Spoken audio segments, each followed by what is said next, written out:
ত্রয়োদশ জাতীয় সংসদ নির্বাচনে নিরঙ্কুশ সংখ্যাগরিষ্ঠতা নিয়ে বিজয়ের পর দেশি বিদেশি সাংবাদিকদের উপস্থিতিতে প্রথম সংবাদ সম্মেলনে বিএনপি চেয়ারম্যান তারেক রহমান। এ বিজয় বাংলাদেশের, এ বিজয় গণতন্ত্রের, এই বিজয় গণতন্ত্রকামী জনগণের। শনিবার বিকেলে রাজধানীর ইন্টারকন্টিনেন্টাল হোটেলে এই সংবাদ সম্মেলনে নির্বাচনে অংশগ্রহণকারী দলগুলোকে ধন্যবাদ জানিয়ে সবার সহযোগিতা চান 2/3 বেশি আসনে জয়ী দলের প্রধান। নির্বাচনের মাঠে হয়তো কোথাও কোথাও নিজেদের মধ্যে ভুল বোঝাবুঝির সৃষ্টি হয়ে থাকতে পারে, তবে এই ধরনের বিরোধ যেন প্রতিশোধ, প্রতিহিংসায় রূপ না নেয় সে ব্যাপারে সবাইকে সতর্ক থাকার জন্য আমি আন্তরিকভাবে আহ্বান জানাচ্ছি। নির্বাচনে ভুল বোঝাবুঝি বা উত্তেজনা যেন কোনোভাবেই প্রতিশোধ বা প্রতিহিংসায় রূপ না নেয় এমন মন্তব্য করে দলীয় নেতাকর্মীদের প্রতিও সতর্ক বার্তা দেন তারেক রহমান।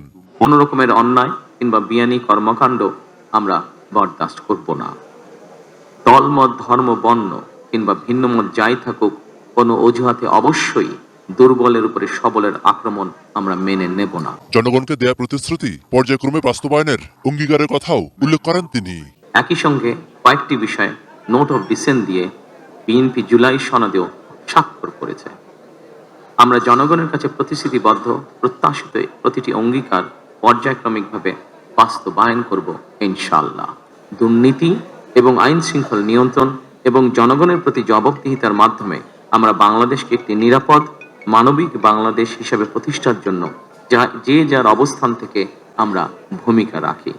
200-এর বেশি আসন পাওয়া ইলেকশন ইঞ্জিনিয়ারিং কিনা এমন প্রশ্নেরও জবাব দেন বিএনপি চেয়ারম্যান। আমাদের জনগণকে কনভিন্স করাটাই হচ্ছে আমাদের ইঞ্জিনিয়ারিং। সংবাদ সম্মেলনে ভারত, পাকিস্তান, চীন ও জাপানের সাংবাদিকরা নিজ নিজ দেশের সঙ্গে সম্পর্কের বিষয়ে জানতে চান।